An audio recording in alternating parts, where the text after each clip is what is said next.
Olá, estamos começando o nosso Ponto de Vista aqui na TV Câmara Campinas. Hoje vamos falar sobre o fenômeno da pejotização. E para conversar com a gente aqui nos estúdios da TV Câmara, convidamos a advogada trabalhista Mirela Franco. Seja muito bem-vinda, doutora. Obrigada, boa tarde, Rúbia, boa tarde a todos.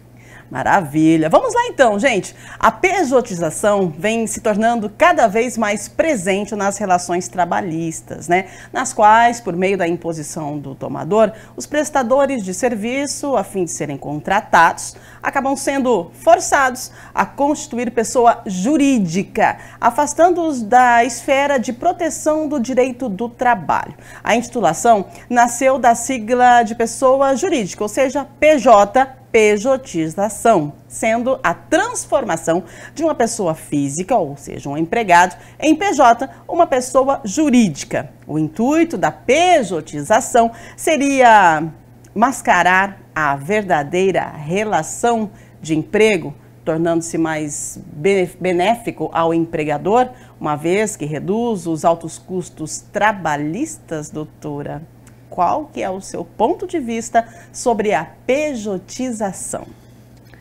Bom, Rúbia, primeiramente, o termo pejotização, como você bem colocou, vem da questão de pessoa jurídica, que nada mais é do que um prestador de serviço, né? Ou seja, é como se ele tivesse mesmo a própria empresa prestando serviço para outra pessoa.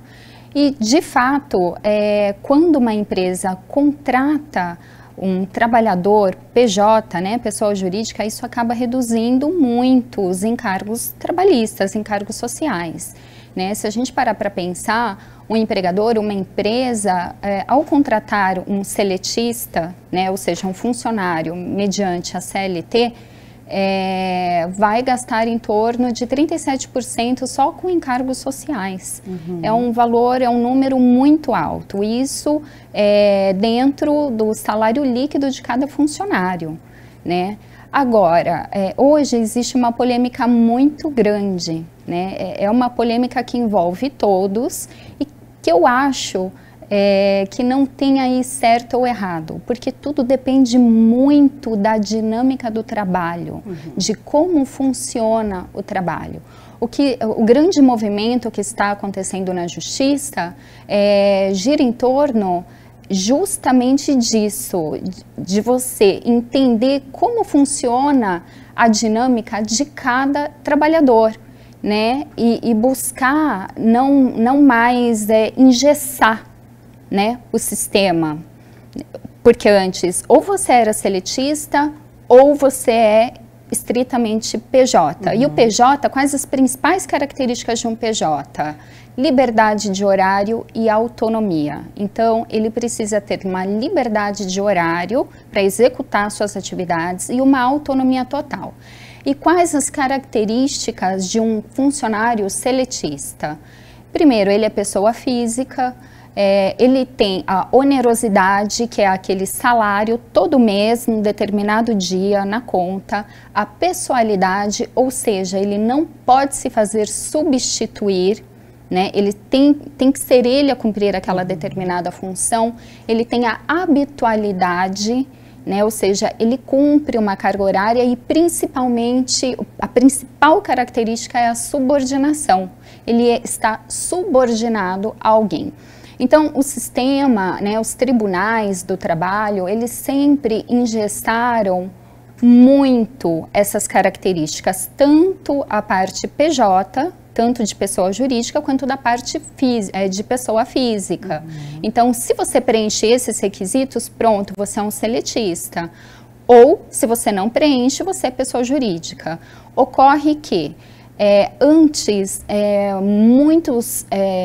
muitos empresários usavam para mascarar os contratos de trabalho a questão da pessoa jurídica. Só que a realidade é que hoje a dinâmica de trabalho mudou.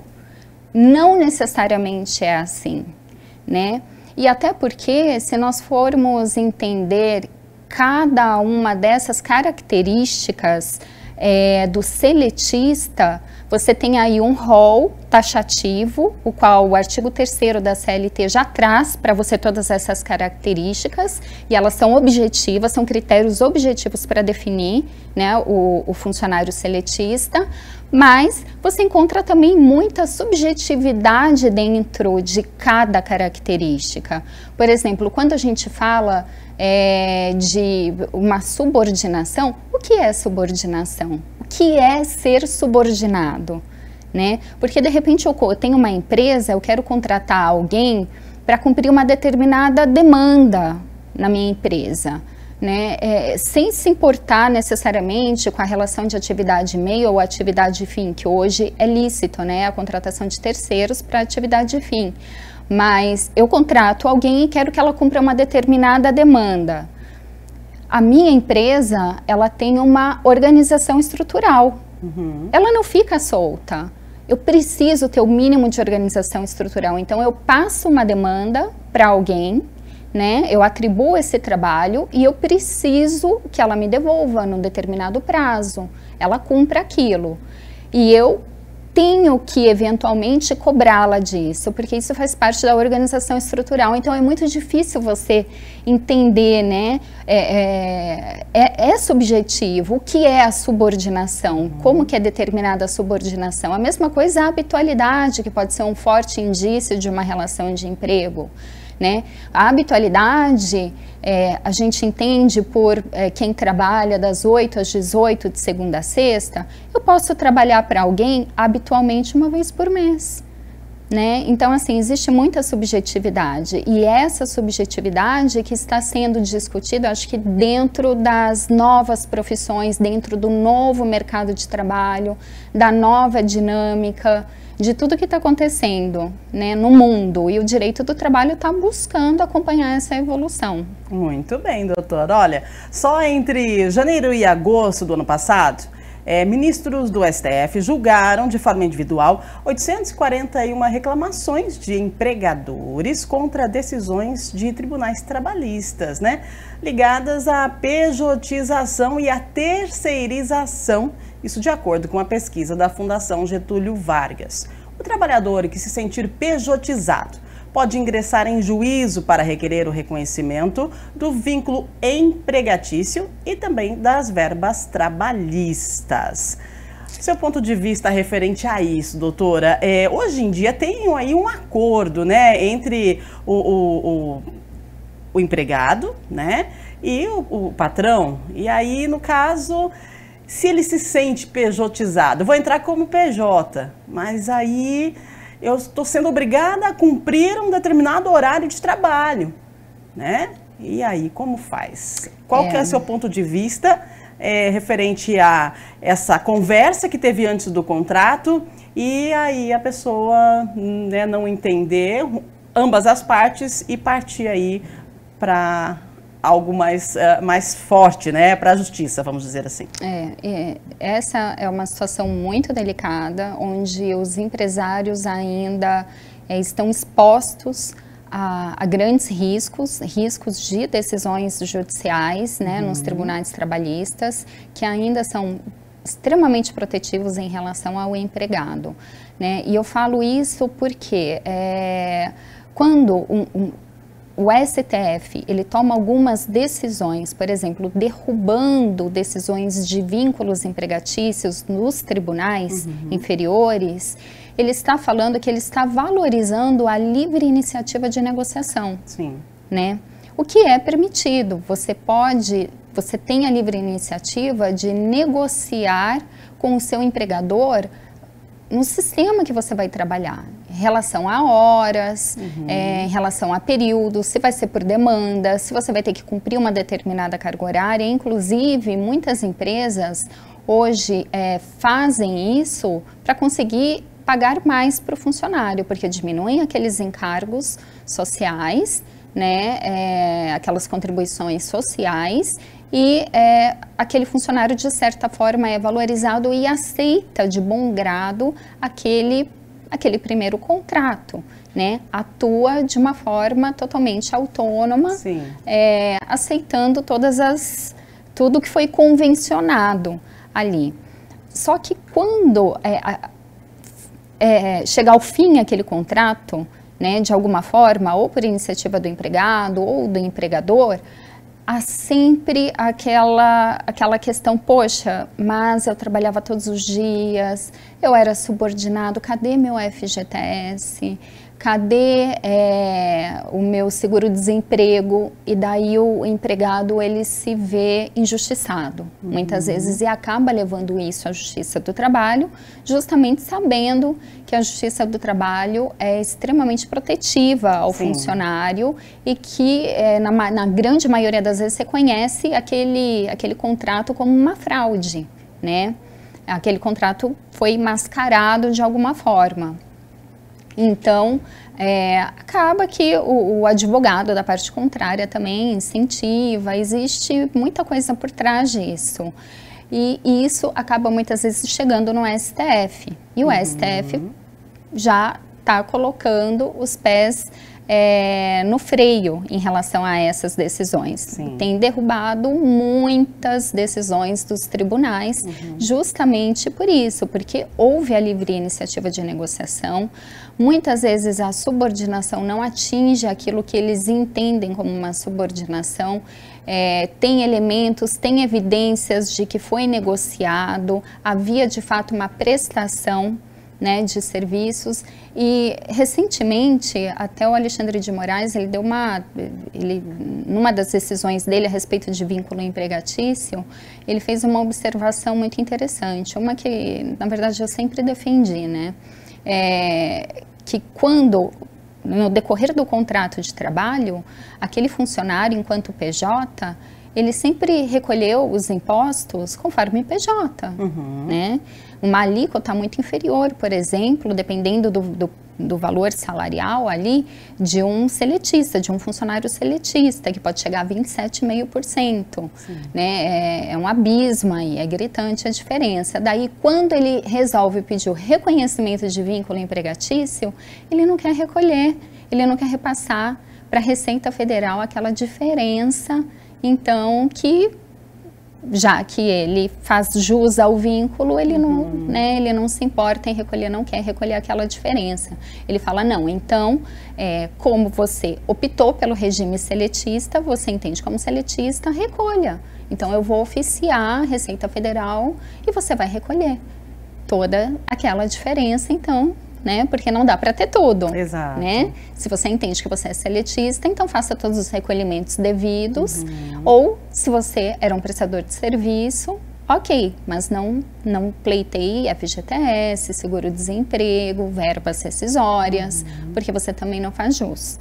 Né? Então, assim, eu acho que nessa questão o STF tem tido um posicionamento positivo, né?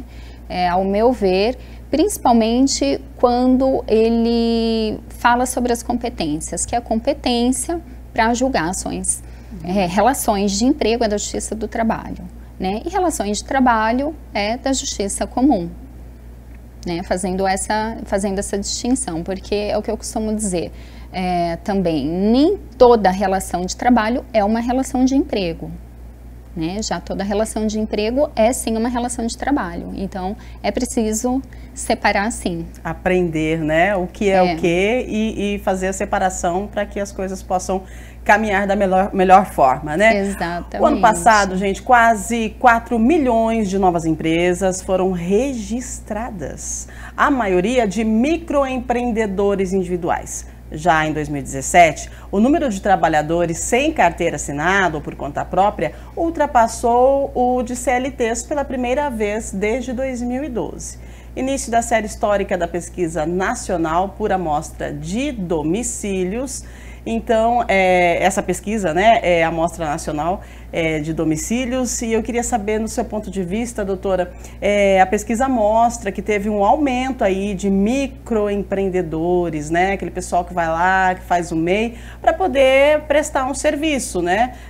O MEI acaba sendo aí uma pessoa jurídica. No seu ponto de vista, o porquê do aumento desses microempreendedores? Bom, eu acho que isso está completamente relacionado a essa questão da livre iniciativa de negociação, né? Muitas pessoas têm buscado outras formas de trabalho, né? Que não aquele trabalho de seletista mesmo, de cumprir aquele determinado horário em determinados dias da semana, recebendo um fixo. As pessoas, elas estão buscando por mais flexibilidade, né? Muitas vezes elas almejam ter mais de um empregador, né? Prestar serviços, na verdade, para mais de uma empresa. Tem determinadas atividades, principalmente atividades que mexem com o lado criativo, elas buscam também ter essa liberdade. Tecnologia, né? Se a gente for ver os trabalhos que aumentaram na área de tecnologia, os novos empregos, as novas demandas na área de tecnologia são absurdamente enormes nos últimos tempos. E são profissionais que a gente tem que enxergar com outros olhos, né? São profissionais que estão acostumados a atuar de forma autônoma, com liberdade de horário. Então, eles têm realmente buscado uma outra forma de trabalho. E mesmo aqueles que estavam acostumados a trabalhar em loco, né, no local, indo nos escritórios todos os dias, cumprindo aquele horário, hoje já não cabe mais na rotina de muita gente. Muito embora agora as empresas estejam voltando mais, né, ao presencial, muita gente ainda encontra essa resistência e prefere valorizar outras coisas, um outro estilo de vida e quer essa liberdade. As pessoas estão buscando por essa liberdade. Então elas preferem trabalhar de uma forma autônoma, entregando aquela demanda da onde elas bem entenderem, seja da casa, de um café, de um coworking, enfim, de algum outro lugar, em horários alternativos. Então as pessoas estão entrando em acordo com este empresário que também busca redução de custos, né? Porque nós estamos vindo de uma crise financeira muito grave, que começou em 2016, 2017, emendou numa pandemia horrorosa. Então, assim, muitos empresários estão com dificuldade financeira e agora que estão começando a respirar, aumentarem suas demandas, a contratarem novas pessoas. E se não houver essa flexibilização, é simples, não tem emprego. Não tem emprego, as empresas vão fechar, porque as empresas vão quebrar. Então, precisa existir essa flexibilização, sim, né? Eu acho que quanto mais o judiciário tivesse olhar amplo, né, muito melhor. Acho que todos saem ganhando, não dá mais para engessar ou CLT ou PJ, e é assim, né? Porque você não passa a não ter um olhar global, né? Você fica extremamente restrito. Certo, a doutora falou, né, nós estamos vindo de uma pandemia, né, e da crise também, né. No seu ponto de vista, a pandemia acabou encorajando essas pessoas, né, que antes trabalhavam como CLTistas, e aí a gente viu que muita gente perdeu o emprego e teve que se virar. E para se virar, foram obrigadas, se viram na opção, vou abrir um MEI, né. Sim. E aí a pandemia agregou aí a coragem para essas pessoas? Com certeza. Para muitas pessoas foi a única alternativa, na verdade. Né? Quantas e quantas empresas não demitiram, né? Infelizmente tiveram que desligar funcionários. Então muitas pessoas tiveram que se reinventar, tiveram que serem seus próprios patrões, né? Eles se tornaram empresários. E a partir daí, outras oportunidades foram surgindo, outras propostas foram surgindo, talvez para agregar muitas dessas pessoas. Umas conseguiram decolar nos seus próprios negócios, né, de forma individual mesmo. Outras utilizaram de habilidades que descobriram, né, nessa época de pandemia, para agregar outras empresas, né, para prestar outros serviços e assim encontraram novas formas de agregar renda mesmo da família, de trazer uma renda maior para a família. Isso foi fundamental. É isso mesmo. Você que está acompanhando aí a nossa programação, TV Câmara Campinas, nós estamos aqui com a advogada trabalhista, a doutora Mirela Franco, nós estamos falando sobre pejotização. E aí, você já fechou um contrato como PJ e na metade do contrato você se sentiu aí subordinado? Será? E aí o que você fez, né? Vamos lá. Olha, a pergunta para a doutora. O que acontece em casos de fraude trabalhista na contratação por PJ? O que acontece, doutora, com a empresa? Como que a gente caracteriza, né, uma fraude trabalhista e o que vai acontecer com essa empresa que acabou, né, oferecendo algo e proporcionando outro? Sim, isso acontece muito também, viu, Rúbia? A gente não pode só pensar no lado do empresário de forma alguma, a gente tem que olhar por todos os ângulos, né? Acontece muito, de fato, é prometido uma coisa, no final das contas não era bem assim. Muitas empresas acabam prometendo um registro na carteira ao longo ali do cumprimento do contrato de trabalho, acabam não registrando, daí aquele funcionário fica naquele período frio, né, que a gente chama, sem registro, sem receber os seus direitos, e óbvio que a CLT traz sim uma penalidade, né? Então, primeiro, se for constatada a fraude, se aquele funcionário era de fato um funcionário seletista, ou seja, ele cumpria aquele horário, né, tinha aquela habitualidade, é entendido como uma habitualidade, ele era subordinado, ele cumpria ordens, ele tinha que dar satisfação. Ou seja, quando eu não vou à empresa por alguma razão, ou para ir ao médico, ou não deu, eu tenho que me reportar a alguém, né? Eu tenho que dar satisfação.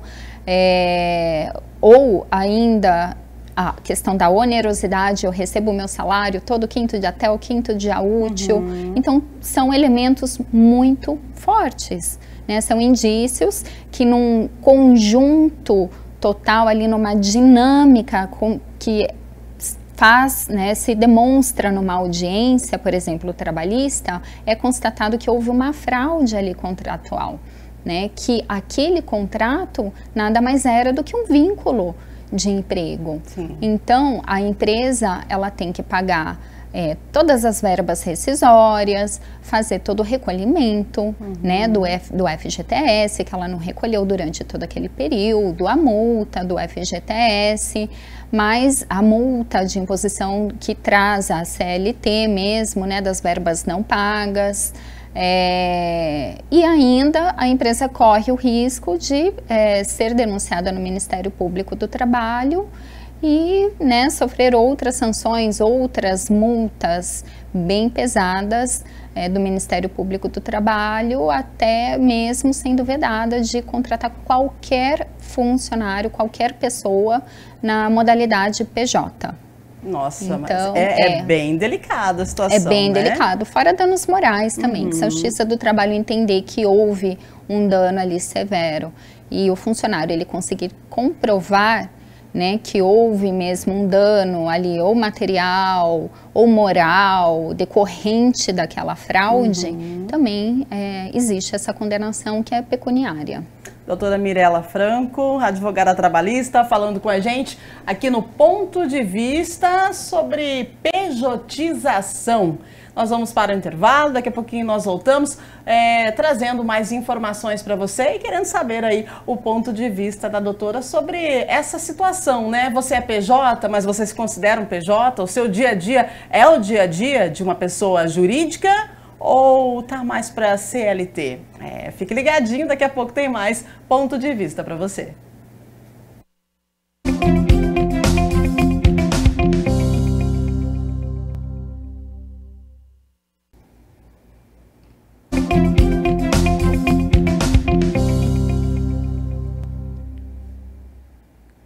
Estamos de volta com o nosso ponto de vista aqui na TV Câmara Campinas. Ao meu lado, a advogada trabalhista Mirela Franco falando sobre a pejotização. E você sabe que no break nós estávamos conversando aqui e surgiu um assunto bem interessante, né? Sobre os jovens. Antigamente, a mãe, vamos falar assim, a tia, né? Todo mundo é CLT, né? CLT. Sempre precisamos trabalhar CLT, né? Temos regras e horários para cumprir, salário dia 5, o vale dia 20, trabalha das 8 às 6, ou depende do horário da empresa, mas você tem a sua regra. E hoje, né, com toda essa tecnologia, gente nova chegando, aí o que acontece? Os jovens, né, doutora? Os jovens hoje parece que não gostam muito aí do sistema CLT. Como é que você vê o futuro desses jovens, né, no mercado de trabalho? Serão todos PJ? Serão todos pessoas jurídicas? Será que vamos ter aí algum probleminha referente à pejotização também dessa galera? Eu acho que essa nova geração, ela está diferente. Ela já está trabalhando numa dinâmica muito diferente do que nós estamos acostumados, como você falou. Hoje, o regime CLT, para os mais novos, essa faixa de 20 e pouquinhos anos, já não é tão bem vista. Tem essa questão de regras, eu acredito que tem essa questão de regramentos, de política, de seguir uma política interna, de seguir um horário. Então, são pessoas, são jovens que estão buscando sim mais liberdade, que procuram trabalhar com mais liberdade, com mais autonomia.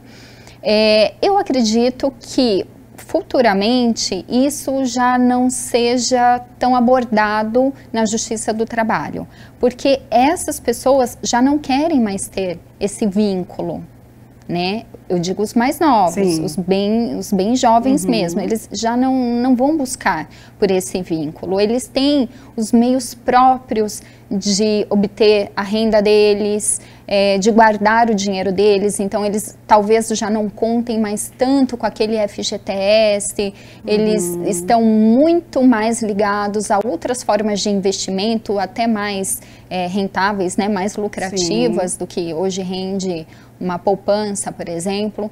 Então, é uma outra mentalidade, né? Uma outra forma de trabalho. Agora, é claro que isso, para as empresas, também traz um outro viés. Talvez um viés um pouco preocupante, né? Que é a perda da cultura organizacional, né? Quando você tem uma pessoa que trabalha ali numa organização, numa empresa, é preciso estar muito bem alinhado com a cultura da empresa.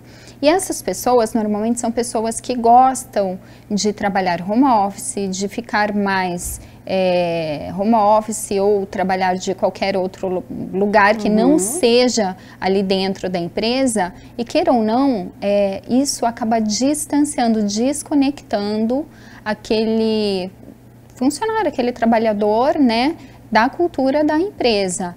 Isso, particularmente, eu não vejo como uma questão muito positiva, porque a partir do momento que você trabalha numa organização, você precisa entender qual a cultura, a que você pertence. Você está ali fazendo um trabalho, você está agindo, queira ou não, de forma coletiva.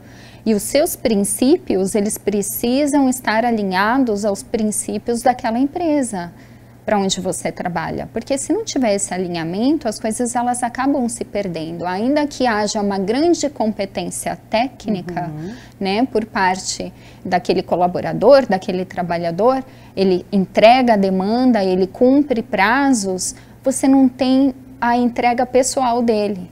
Você não tem aquela cultura, você não sente aquela vontade, né? Aquele compartilhamento de ideias, você não tem isso. E é importante, no meu ponto de vista, esse colaborador, ele dar essa entrega pessoal. Eu acho que faz parte, porque é ali que você, para aquela instituição, para aquela empresa que você está colaborando, que você está colocando a sua técnica, que você está dedicando parte do seu tempo e que você precisa entender também quais os objetivos da empresa, porque todas as empresas têm um objetivo. Sim. Né? Não é todo mundo que está ali fazendo filantropia, né? Então todo mundo está buscando, almejando um crescimento e você só vai crescer se aquela instituição crescer. Então é muito importante que as pessoas elas entendam que elas fazem parte dessa construção, né? Para que ela possa crescer, para que aquela instituição possa crescer e fazer diferença ali de uma forma global. Muito bem. Muitas pessoas gostam, né, de trabalhar de forma online, o pessoal gosta de ficar mais em casa e tem gente até que se veste, cria uma rotina, né, levanta pela manhã, toma um café, toma um banho, se ajeita como se fosse trabalhar na empresa, mas fica lá online na frente do computador. Para mim, já não serve, eu gosto de estar junto mesmo, de trocar a energia, que eu acho que é um sistema, no meu ponto de vista, é um sistema, acho que sempre deu certo, né, doutora? E é importante essa troca de energias, como você falou, né? Sim, é extremamente importante, porque é exatamente isso, é a energia mesmo. Porque eu, particularmente, eu gosto também de trabalhar no local mesmo de trabalho, no escritório, porque a energia muda, né? Você sente, por mais que muitas vezes você esteja home office, você esteja ali concentrada, entregando, fazendo o que você precisa fazer, fazendo uma reunião, fazendo outra reunião, não adianta, é diferente, a energia é diferente quando você encontra um colega de trabalho, você tem uma troca técnica, é diferente quando você participa de eventos corporativos ali da empresa, isso também eu vejo como muito importante, porque faz parte ali do trabalho, faz parte da cultura da empresa, você interagir com os seus colegas, até por uma questão de habilidade.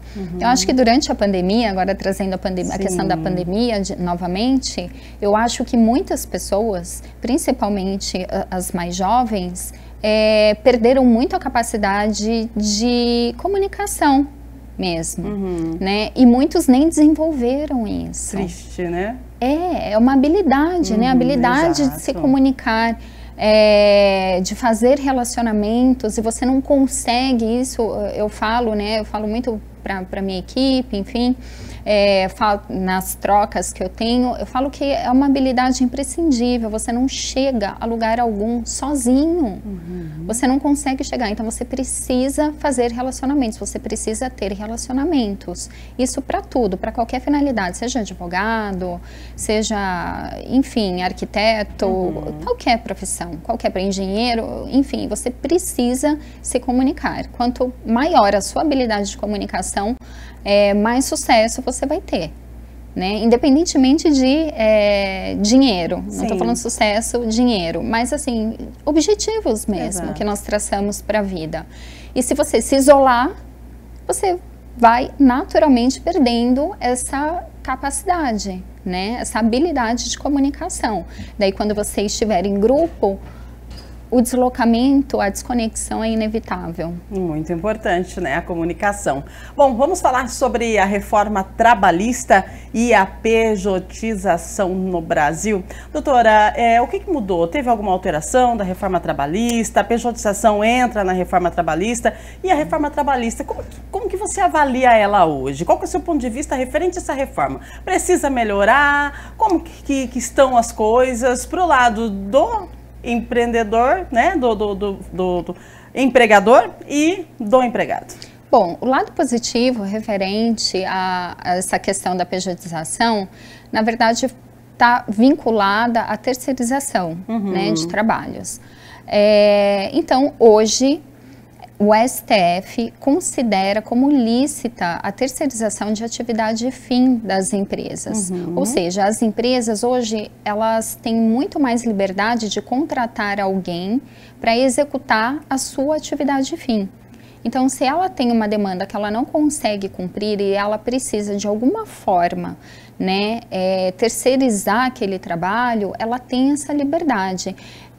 Esse, inclusive, é um contraponto muito grande ali entre o STF e os outros tribunais inferiores. Os outros tribunais, como eu falei, eles se apegam muito naquela questão da CLT, daquelas características, houve fraude, não houve fraude e ponto final. Sim. O STF trazendo mais liberdade, né, de negociação e respeitando até a própria decisão, né, as próprias, né, ali, quando eles estipularam que é lícita, sim, essa terceirização da atividade fim, eles eles já bateram martelo nessa questão, falando que é lícito, sim, que você pode contratar um prestador de serviço para exercer a atividade fim. Eu acho que essa foi, na verdade, a grande, assim, mudança que teve, que acho que foi muito positivo para as empresas. Não vejo de forma alguma também qualquer tipo de ponto negativo para os trabalhadores, contanto que não haja a fraude, né? A fraude contratual. É claro que se demonstrada ali uma fraude contratual, né, porque tem várias características, várias nuances, depende da dinâmica do trabalho, a dinâmica da atividade, mas se não demonstrada, é completamente lícita, completamente válida. Eu acho que o STF acertou muito nisso. Eu acho que esse foi o principal ponto, né, da reforma. Certo. E a pejotização e a terceirização, já que você falou de terceirização, qual que é a diferença um do outro? A diferença, bom, o PJ, como eu falei, é aquele prestador de serviço que ele tem autonomia e liberdade de horário. Sim. A terceirização é quando você contrata, a empresa ela contrata uma outra empresa, né, para prestar uma atividade para ela. Perfeito. Ou seja, está vinculado, né? Existe ali uma relação entre aquele PJ, que é aquela empresa que está sendo contratada para prestar um serviço para aquela empresa, né? Então, a diferença é exatamente essa. É quando você contrata alguém para exercer uma atividade dentro da sua empresa. Tá? Agora, o que não, logicamente, é como eu falei, não se pode confundir com a fraude contratual, que é você ter alguém dentro da sua empresa cumprindo todos aqueles requisitos, né, com todas aquelas características e falar que foi uma terceirização. Não foi a terceirização, você, né, tem as suas peculiaridades ali, é quando você contrata alguém para exercer uma determinada atividade dentro da sua empresa. Muito importante, né, que os empresários fiquem bem atentos referente a essa questão da pejotização. É importante a gente falar sobre esse assunto. Eu gostaria que a doutora deixasse uma mensagem para essas pessoas que estão entrando para o mercado de trabalho e já entrando como PJ, né? O que deve fazer, né? Ficar atento como? Até que ponto ser PJ vale a pena? A reflexão é grande. Eu acho que, de fato, a pessoa ela tem que entender exatamente quais as características de um PJ, né? Essa questão da autonomia, ela é importante. É claro que, a princípio, ela brilha os olhos, sim. A questão da liberdade de horários, ela também é muito interessante. E, principalmente, quando a gente fala em remuneração, essa contraprestação, a princípio, ela é muito mais vantajosa para o PJ, né? Porque ele consegue receber uma contraprestação maior, né? Uma remuneração maior, porque os encargos recolhidos são menores automaticamente, né? Não tem aqueles descontos que o seletista tem, mas ela precisa muito ter em mente que quando há aquele distrato, aquela ruptura, né, contratual, já não é mais interessante, seja por parte daquele próprio autônomo ou do empresário, ela não vai receber as verbas trabalhistas, né, decorrentes de um vínculo empregatício. Então, ela não vai ter o FGTS, a multa do FGTS, que é tão esperada no final, né, de um contrato de trabalho, não vai receber o seguro-desemprego. Então, É preciso analisar tudo isso com muito cuidado, colocar na ponta do lápis. É óbvio que hoje a gente tem, e de uma forma até acessível, várias formas de investimento. Até qualquer pessoa que tem um aplicativo de um banco no celular consegue fazer uma aplicação ali no Tesouro Direto, consegue poupar alguma coisa, de repente já é muito mais vantajoso do que um FGTS, né, que não rende ali quase nada. Mas é necessário, sim, essa consciência, né, para que depois a pessoa não se sinta também enganada, não se sinta ali com aquele ônus de que faltou eu receber alguma coisa, porque tudo que ela recebeu foi o combinado ali durante o contrato de trabalho. Mas isso quando ela está pensando em qual regime trabalhar. Sim. Né? Até para poder negociar. Exato. Né? É importante, né, a partir do momento que se inicia um contrato de trabalho, deixar bem as claras, porque hoje se tem a liberdade de conversar e entrar em acordo, né? Sim, tem total liberdade. E é como eu falei, muitas vezes essa questão do funcionário autônomo ali, né, do colaborador, é muito mais vantajoso para o próprio empresário, né, quanto para o funcionário mesmo, quanto para a pessoa que está ingressando naquela empresa. Pode ser vantajoso para os dois, mas tudo tem que ser combinado. Muito né? bem. E ser cumprido também no final. É verdade. Então a doutora falou para você que vai entrar aí nesse regime, né, de pessoa jurídica, um PJ, e agora para o empresário, doutora, já aproveitando, né, que você está aqui no ponto de vista, já repassou o seu ponto de vista, agora vamos deixar uma dica aí para os empresários, né, que estão fazendo a contratação por meio de pessoa jurídica, tem que ficar atento, porque um deslize, né, pode dar um problema aí muito grande. Sim. Eu recebo constantemente, né, dúvidas, principalmente pela parte de empresários, a respeito da contratação de PJ, né, porque muitos querem contratar sob o regime de PJ. E eu até brinco, eu falo que às vezes eu tenho que fazer o papel da advogada do diabo, né? Mas que é chato, mas eu tenho que colocar os riscos, porque eles existem fortemente. Perfeito. Né? Até pelos números que os tribunais mostram de decisões. E no Tribunal da Segunda Região, recentemente, num período de 20 dias, 24 ações pedindo reconhecimento de vínculo, 14 foram julgadas procedentes, ou seja, reconhecendo o vínculo. Sim. Então, assim, é muita coisa. E, queira ou não, o empresário, ele fica mais desprotegido, né? Porque é aquilo que eu falei.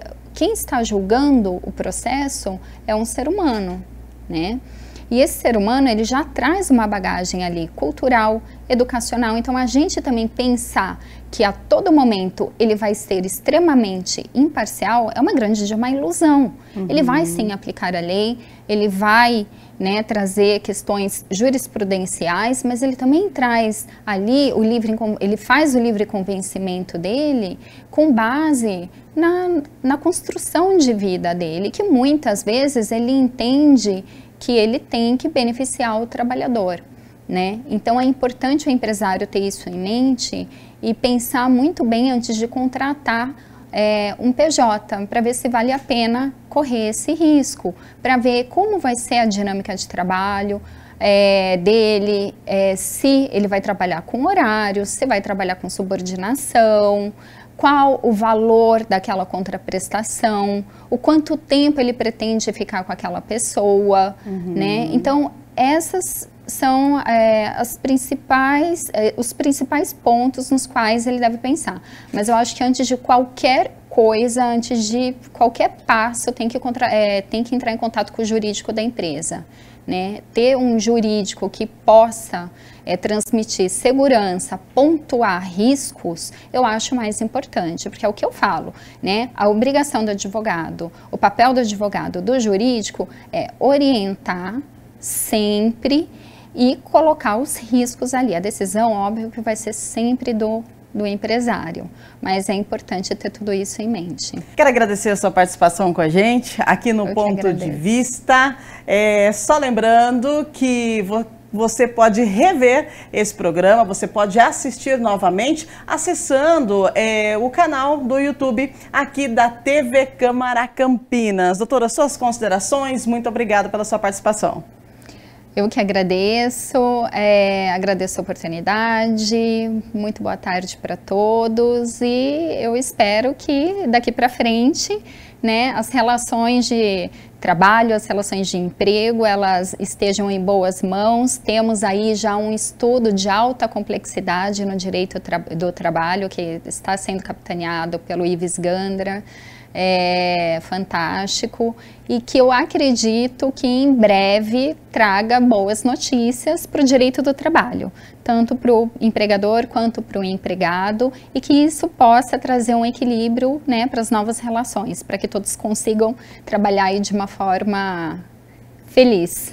Feliz, mais harmoniosa. Mais harmoniosa. Muito bem, doutora Mirela Franco, muito obrigada pela sua participação mais uma vez. Obrigada. Nós agradecemos você que esteve com a gente até agora. Continue na programação aqui da TV Câmara Campinas e a gente sempre se vê por aqui. Até breve. Tchau, tchau.